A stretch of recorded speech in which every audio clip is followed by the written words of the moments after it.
Theranos began as a startup of almost mythical proportions and goals in 2003. It's just an incredible morality tale. A woman once hailed as a Silicon Valley visionary is facing federal fraud charges tonight. Theranos founder Elizabeth Holmes has now officially been indicted on federal wire fraud charges. The U.S. Attorney's Office accusing her of engaging... Imagine building a company that everyone thought would change the world, but ended up being one of the biggest frauds in history. Theranos, the company started in 2003 by Stanford dropout Elizabeth Holmes, was just that. They fooled everyone, receiving over $600 million of funding in the process. What Theranos promised was a revolutionary blood analyzer that could run hundreds of tests just from a finger prick in the comfort of your own home. However, this story isn't one of great success or inspiration. This story is about deceit, fraud, manipulation, and a CEO who would stop at nothing to get her goal. This is the story of Theranos, a company once worth $9 billion, and the story of how it all came crashing down in one of the worst disasters in Silicon Valley history. Now, the blood testing would be done by a cartridge and reader system. Here's how it was supposed to work. Patients would prick their fingers, storing blood in a small cartridge. Pushing this cartridge into a machine would run the tests. The Theranos machines envisioned would perform tests on the spot and beam information via the internet to a lab where personnel would interpret the results and send a report back. Traditionally, the current industry procedure was to draw a syringe full of blood from a vein and physically send the sample to a lab. The old way used large machines the size of several business photocopiers, and the results would take a few days to get back from a doctor. Theranos would try to scale down the components of these massive machines to fit into a box the size of a personal computer. Theranos was going to make this process faster, more comfortable, and completely bypass the need for a doctor. In this particular medical field, there are many components that are used to test blood, each of which performs a different type of test. For example, one test shoots a beam of light into the sample blood and measures the light reflected, while other tests require chemical reactions. Now this is the big lie and the problem with Theranos. There were several issues that made the Theranos machines nearly impossible. Firstly, the components would interfere with each other when placed in close proximity due to a magnitude of problems including heat, light, and electrical activity. Next, to have sufficient volume of test samples from only a pinprick on a finger, the drops of blood had to be diluted. Over-diluted samples gave inaccurate results and was outside the detection capability of the hardware. So in short, for the technology to be possible, Theranos had to make major breakthroughs on all fronts of blood analysis. They had to do all of this while only reporting to Elisabeth, who didn't really have the knowledge. Skipping forward to 2006, Theranos had some momentum and a prototype called the Theranos 1.0. Elisabeth enlisted engineers to design a new version called the Edison. However, no Theranos machine would ever be accurate or capable of performing the full range of tests that Elisabeth claimed. Elisabeth started to push the engineering team manager to make the Edison development run 24/7. When the manager refused, stating that the engineers were overworked as it is, Elisabeth hired a parallel engineering team and pitted the two teams against each other in a survival of the fittest race. This kind of thing was actually a tactic that Steve Jobs also used with the original Mac and the iPhone. But in Theranos' case, the losing team would be fired. Elisabeth also started doing some ethically questionable things, such as running a pilot test on cancer patients with the company Pfizer. She knew the product didn't work yet, but insisted on running real tests on people that had serious illnesses. To highlight how serious this was, blood tests are usually used to increase or decrease a patient's dosage of medication or diagnose conditions which may require immediate action. Doctors use lab results to base 70% of their decisions on. If the results are false, it could be fatal. Of course, the only reason the cancer trials went ahead is that Elisabeth had been outright lying to investors and clients about how well the product actually worked. The same year, the company's CFO discovered that Elisabeth had been lying. He told her to stop. Instead of agreeing, she fired him on the spot. After this, Elisabeth never hired another chief financial officer again, leaving the position vacant for a decade. In 2007, there was no bigger Silicon Valley star than Steve Jobs. Elisabeth had started developing an obsession for Jobs. An employee even found a newspaper cutout on her desk where someone called her the next Steve Jobs. The obsession bordered on insanity. For example, after she found out that Steve scheduled marketing meetings on Wednesdays, she would do the same with the same marketing firm that Steve used. She would even recruit a few Apple employees. One of this included one of Steve Jobs' oldest friends and the former senior vice president of software at Apple, Avi Tevanian. He even went out of retirement to join the Theranos board. The board of Theranos was made up of a star-studded panel. Don Lucas, who mentored the founder of Oracle, was the chairman. One day, Elizabeth wanted to restructure the company's shares, which would give her majority voting rights. Ex-Apple employee, Avi, who was on the board, didn't think that this was a good idea, and paired with the information that he'd received from employees about the problems during testing, he felt like he had to do something. He spoke with Don Lucas, the chairman, but this resulted in Avi resigning after he felt that his advice fell on deaf ears. Elizabeth had the board wrapped around her finger. She was a master manipulator. She spoke in a low baritone voice in order to be taken more seriously. The question was, as a 19-year-old, how do you go about the process of convincing people that you know what you're doing? It's about finding people who believe in you, because the worst possible thing in the world is to have someone who doesn't believe in you backing you, because that's not going to result in a good situation. On occasion, she forgot to put on the voice and was caught using a natural voice before realizing and dropping several tones. No, it hasn't. Well, if I use traditional words to describe what we're doing, it's hard because people then associate it with conventional processes for analyzing drugs and development. Shortly after the company moved to a prime location in Silicon Valley, a new member of the sales team soon found out that the financial projections were based off pilot tests that weren't honest. The issue was brought to the board, who ran an emergency meeting and decided to fire Elizabeth. 2 hours after they brought her in to tell her the decision, she had convinced them to reverse it. This incredible power of persuasion is another reason why Theranos went so far with no real working technology. Shortly after the meeting, Elisabeth fired those who raised the alarm. By this stage, employees leaving or being fired was common. In fact, all employees who came from Apple would leave in just a couple of years.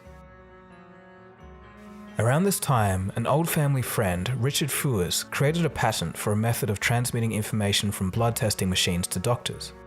He did this out of revengeful spite for not being asked advice when Elisabeth started the company in his field of expertise. He was a doctor who sold his medical demonstration video company for $50 million. In a few years' time, Richard would go to court with Theranos over the patent he made, which in private he called the Theranos killer. Richard's patents wouldn't go on to kill Theranos, but his actions would. By 2009, Sunny, the millionaire Pakistani immigrant, was now Elizabeth's boyfriend and had joined the company as second in charge.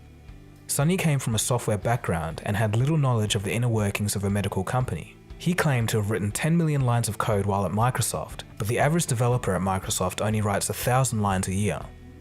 He also boasted of having extreme wealth and only coming to work because he wanted to. He also had a habit of latching onto buzzwords and using them despite little knowledge of the topic. Engineers would use terms out of context to see if we'd continue to use them. He did. But Sunny knew how to control people. He was feared within the company. He constantly fired people and let his tempers flare. 2010 saw a whole lot of money pouring into Silicon Valley. Facebook, Twitter and Uber were all taking off. Meanwhile, Walgreens and Safeway had both entered talks with Theranos to partner and create wellness centers. These were sections in their stores where patients could get blood tests. Theranos presented Walgreens with 192 different tests that could be performed by their Edison machine. However, only about half of them were even theoretically possible. The only proof that the technology worked was a review from Johns Hopkins Medical School. The document was only 2 pages long and summarized a meeting where Theranos showed the university representatives some data results. No actual testing was done on the machines themselves. But Theranos was hot stuff, and Walgreens had the fear of missing out and letting their competitors land a partnership. Elizabeth also made such an impression on the Walgreens and Safeway executives that they trusted every word she said. Combined, Safeway and Walgreens gave Theranos $105 million in investment and loans. Around this time, Elizabeth realized that the Edison wasn't good enough, so she commissioned the Minilab, the third iteration of the blood testing product. Meanwhile, Sunny intimidated employees and watched CCTV footage of them to see exactly how long people were working. One time, he told an employee that he would, quote, fix him after finding that he'd only worked 8 hours per day. Elisabeth backed up the decision, stating to employees that, quote, "If anyone here believes that you are not working on the best thing humans have ever built, or if you're cynical, then you should leave," end quote. Basically, anyone who agreed with Elisabeth got promoted, and those who doubted got fired. By 2012, Safeway wasn't doing well. They had poured $350 million into renovations of store space across their store locations in anticipation for the Theranos machines. They were only met with constant launch delays and excuses. When Theranos did start accepting Safeway employee samples, they were tested on existing commercial third-party machines in a lab. But Safeway was lied to and given the impression that all of these tests were being performed on Theranos Edison machines. They weren't even running most of the tests on the Theranos devices, and most of the tests were being run on third-party machines. Did Ms. Holmes know at the time that Theranos could not do all those tests? She knew. Meanwhile, Theranos' lawsuit from Richard, the jealous family friend and medical doctor, was in full swing. He was serious about taking Theranos down. He hired the same lawyer that worked on the deposition case of Bill Gates, and the cost, $1,000 an hour. A pivotal point for Theranos' downfall came with the subpoena of Ian Gibbons, who had led the chemistry team since 2005. In May of 2013, Ian was notified by Theranos that in just 2 days' time, he would be involved in Richard's trial. He feared that anything that he might say may put the company in jeopardy and expose the lies. Ian was miserable at Theranos and had just been demoted, but feared that leaving as a 67-year-old would make it impossible for him to get another job. The next morning, Ian's wife, Rochelle, found him in the bathroom having overdosed on medication. He died a week later in hospital. Back at Theranos, in a display of the coldest heart, Elisabeth didn't return Rochelle's call about the death of her husband. Elisabeth informed only a small number of employees about Ian's passing and loosely mentioned hosting a service. This was never carried out. She seemed to have just brushed off Ian's death pretty casually. After spending $2 million on the case, Richard settled in a massive blow to his pride. This would fuel the fire in Richard that would eventually bring down Theranos. During this period, Theranos was still carrying out tests on third-party machines and desperately trying to get results. This included stacking 6 mini-labs on top of each other to get a higher throughput of tests. The additional heat generated actually hindered the accuracy of tests further. But Theranos didn't have time to work on their technology. They had already promised their machines to the world, and they had a $140 million contract with Walgreens, which required them to launch by February 2013, and they were 4 months overdue. The lies continued. The financial forecast that Sunny gave to investors were 10 times higher than the internal forecasts of the company. These numbers were completely fabricated, as Theranos was operating without a CFO for the last 7 years, ever since he was fired. Theranos' board, as always, was still stacked with high-profile reputable names, so no one doubted the company. This included former US Secretary of State Henry Kissinger, former Director of US Office of Management and Budget George Shultz, and future Secretary of Defense Jim Mad Dog Mattis had all joined the board. The company was very politically connected by this stage. Elisabeth even threw Hillary Clinton a fundraiser for her 2016 campaign. Money just kept pouring in. Partner Fund put $94 million in shares. Rupert Murdoch chipped in $125 million. The Walmart brothers put in $150 million. The DeVos family put in another $100 million. This gave Theranos a $9 billion valuation, and Elisabeth was worth $5 billion alone. The shortcomings of the technology were well known within the company, but employees were usually too scared to do anything, fearing retaliation from Sunny, Elisabeth, or the company's lawyers. Employees were forced to sign confidentiality agreements when they started, and again when they left. This stopped a lot of people from taking action. Tyler Schultz, grandson of the board member George Schultz, was in a more privileged position. He noticed the issues at Theranos, and after falling on Sunny and Elisabeth's deaf ears, he quit. He tried to talk to his grandfather. He told George about the Edison's inaccuracy and the constant failing of quality control tests. He told him about how Theranos had duped everyone by testing samples on existing third-party commercial machines and not Theranos' own Edison machines. Incredibly, Elisabeth had put such a spell on George Schultz that he would disregard everything his grandson Tyler told him. In mid-2014, Fortune magazine released a front-page story titled, "This CEO is out for blood." This rockets Elisabeth to celebrity status, and from this point, she is constantly making media appearances. Forbes, USA Today, NPR, Fox Business, CNBC, CNN, and CBS News all took their turn to cover the success story of the youngest ever self-made female billionaire. Barack Obama made Elizabeth the US Ambassador for Global Entrepreneurship, and she was added to the Board of Fellows at Harvard Medical School.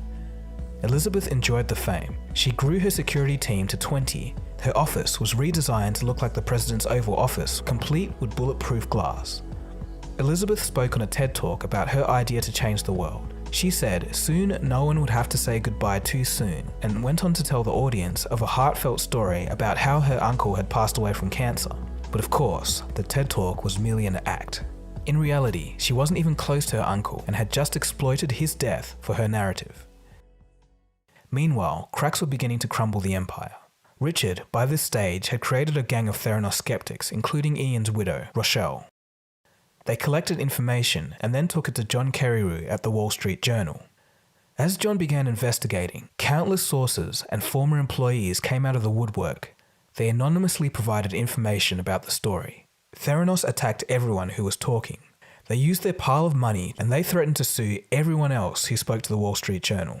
They even hired private investigators to stalk anyone they suspected. Several letters were sent to the Wall Street Journal to try and kill the story, threatening defamation lawsuits. Rupert Murdoch, the owner of the Wall Street Journal and investor in Theranos, was asked by Elizabeth to personally kill the story. He refused, stating that he had confidence in the editors to handle the truth, whatever it may be.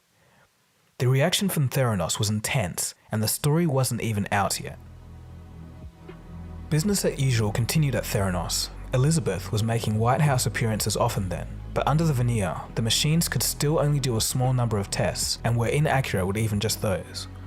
Theranos continued to demonstrate the mini-lab for VIP guests. They pricked their finger, then waited until they left, and then went on to use existing commercial third-party lab machines to return the results. Vice President Joe Biden even paid Theranos a visit. He was shown a fake lab that was set up just for the visit. He was impressed, saying that it was the lab of the future, and praised Theranos. The dark truth about Theranos was finally unveiled in the Wall Street Journal article of October 15, 2015. It was a bombshell. All the major news articles picked it up. People began questioning Theranos and its secrecy. Elizabeth took it all in her stride, not shying away from the questions, but instead outright lying to the public. It appeared that she thought everyone would just believe her again, but this time it was different. Now people were asking serious questions.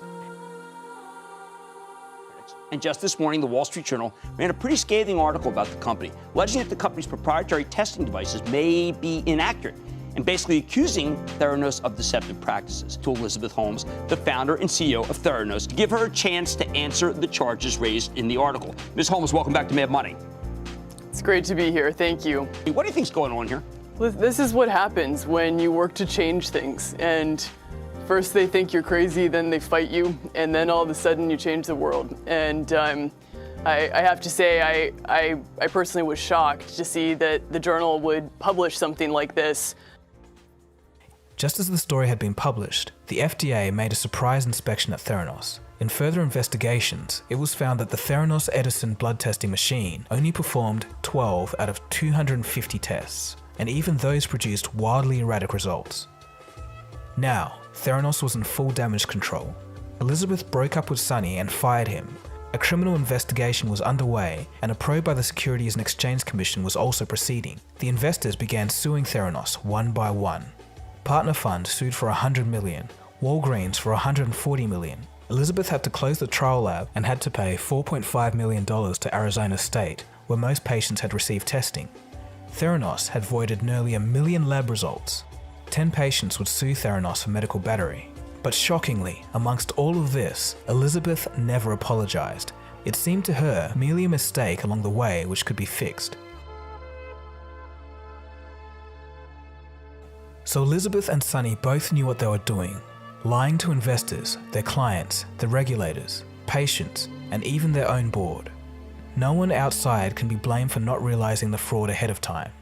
Even the board, made up of seasoned professionals, was masterfully manipulated into giving Elisabeth 99.7% of the voting rights. She seemed, by all accounts, a sociopath, willing to stop at nothing to make her company a success, not caring who or what got in her way. and who knows how far the lie could have gone.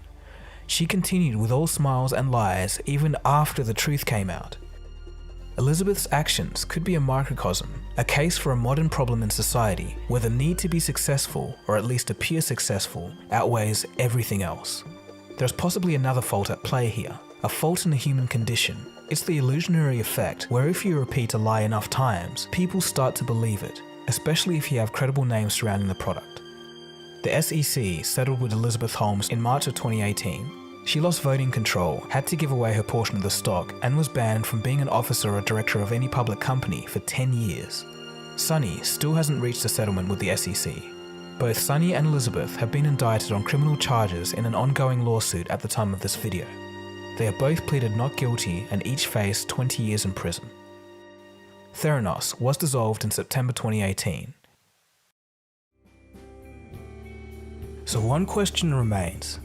If Theranos was to keep going, would they have made it? Would their blood testing machinery ever have worked? Well, actually, it's a harder question to answer than one might think.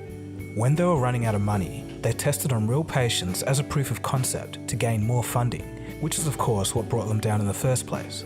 But say they did get funding without testing on patients. The unveiled mini-lab was only incrementally better than the Edison machine, even though Theranos had hundreds of millions of dollars at their disposal. So with that being said, it's pretty unlikely that any company would have succeeded at this. So that wraps up our look at Theranos. So I know that would have lost some of the faith in humanity that you had. But if you want to see some real actual breakthroughs in research in the medical field, things such as real-life nanobots being used in cancer with success in mice trials, or stem cells being injected directly into the brains of stroke victims, allowing for recoveries never seen before, and even enabling a wheelchair-bound man to walk again. This is the kind of cool stuff that gets lost in the sea of media day to day. But you can find those videos right here on Cold Fusion.